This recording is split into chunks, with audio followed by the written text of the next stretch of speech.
Welcome back to my channel, guys. It's Abby for those who are new here, and I wanted to do a personal finance video today. So I wanted to share how I managed to save 10k back when I was a student. I'm going to use a whiteboard to keep the explanation really simple, and I'm also going to round all these figures up to the nearest pound to keep the calculations easy as well. So back when I was doing my internship at uni, I was earning about 1,600 a month after tax, and my total monthly expenses came up to about £1,260. But by using this framework to manage my money, I was able to save 10k in 1 year. Saving 10k in 1 year sounds like a really daunting task, and even those with a high income can struggle to save this much in a year.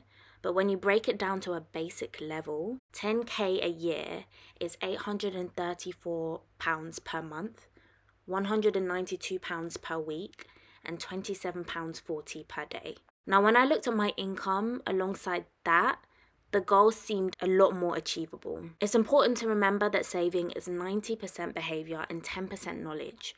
So once you know a budgeting framework, all you need to do now is manage your behavior. That means you have to prioritize, you have to be disciplined, and you have to think smart. So as I said, I was earning about 1,600 a month, but my expenses within the first month of my internship were £1,260 in total. So I only had £340 remaining to save, which is nowhere near how much I needed to save monthly in order to hit my 10k savings goal that year. Now, your monthly income and deductions may be completely different to mine, but you can still apply the following framework to your finances regardless of what your circumstances are. We already know that to get to 10k at the end of the year, I needed to save £834 a month. I realised I could only realistically save £340 a month at the rate that I was going. So you're probably wondering, where am I going to get the remaining £494 from? I already knew that if I wanted to make more money, I'd have to either spend less,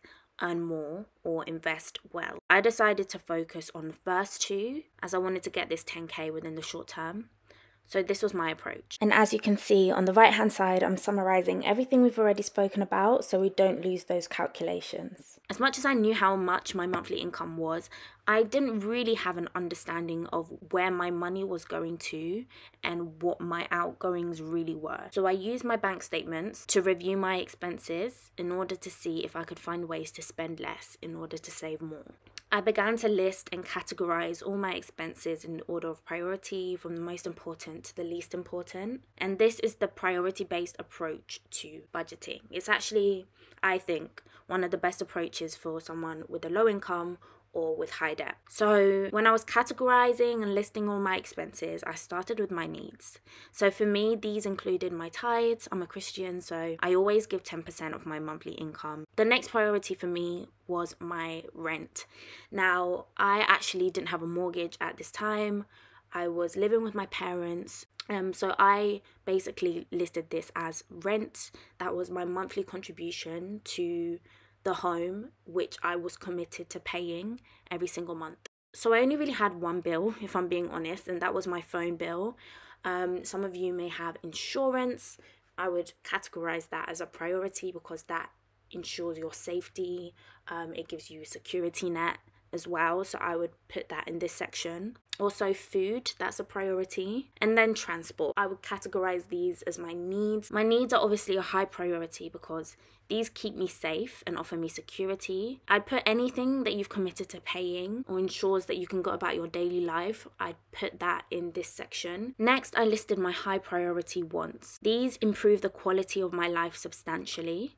And that includes things like my gym subscription, going out with my family and friends, any hobbies I had, music, my Spotify subscription. That's a high priority for me, I'm not gonna lie, because I love music and I just love listening to podcasts. But I always have a particular amount of money that I consider my personal allowance, and just anything miscellaneous that I want to buy, as well as a buffer just in case something comes up that month and I want to buy something. It's just a personal allowance for myself for things that I may want or I may need to buy during the month. Then you have your low priority wants. So for me, those were other subscriptions like my Amazon Prime subscription, nail appointments, and hair appointments as well. So I would consider that my low priority wants, because as much as I do love having them, they don't really improve the quality of my life substantially, and I could easily live without them. So then you want to go back over your list and put a star or an exclamation mark next to the categories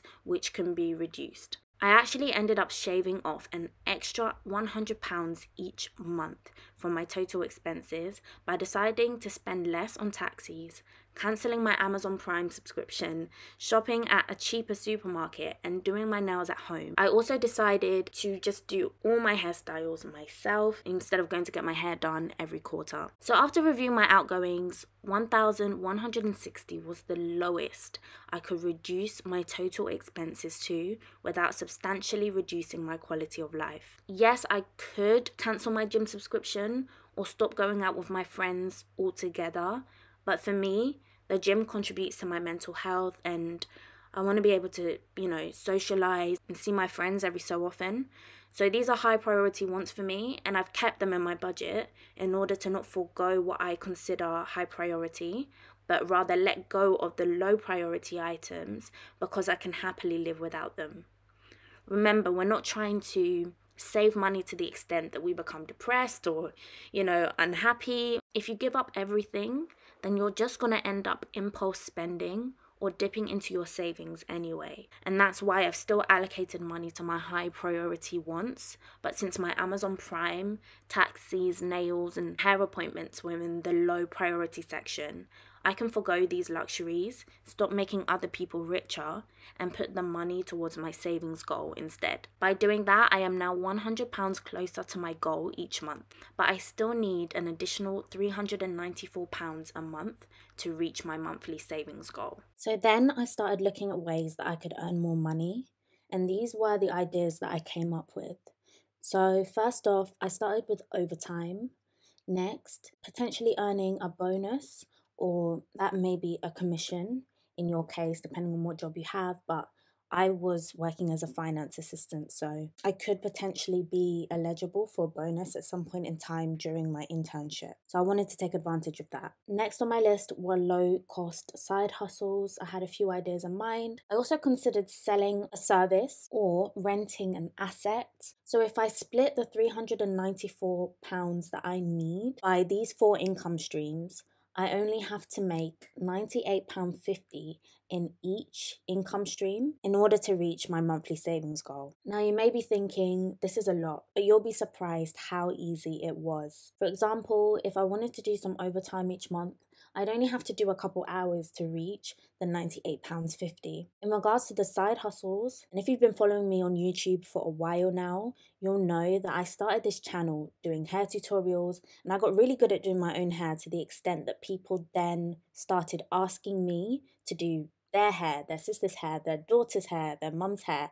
Everyone needed their hair done all of a sudden, so it only made sense now to make a business out of it. I made that £98.50 instantly from one customer, and when I took 4 clients within a month, I was making at least £400 per month from that income stream alone. I had this YouTube channel back then as well, and hair companies were actually paying me to review their hair extensions, and I was earning easily £150 per hair review. Now, you may not do hair, but there's definitely a skill or an asset that you can leverage to make money. You might decide to do childminding, rent any assets or goods that you have. Aside from that, there are offers and schemes that are available to you that you already have within your reach that you can take advantage of. You can see here that you don't even necessarily need a whole new income stream. Find out from your manager if and when you'll be eligible for a bonus or a pay rise, because you'll be surprised a conversation today could lead to an additional £300 or £400 in 6 months' time. It's important to mention as well, I didn't hit my savings goal every single month,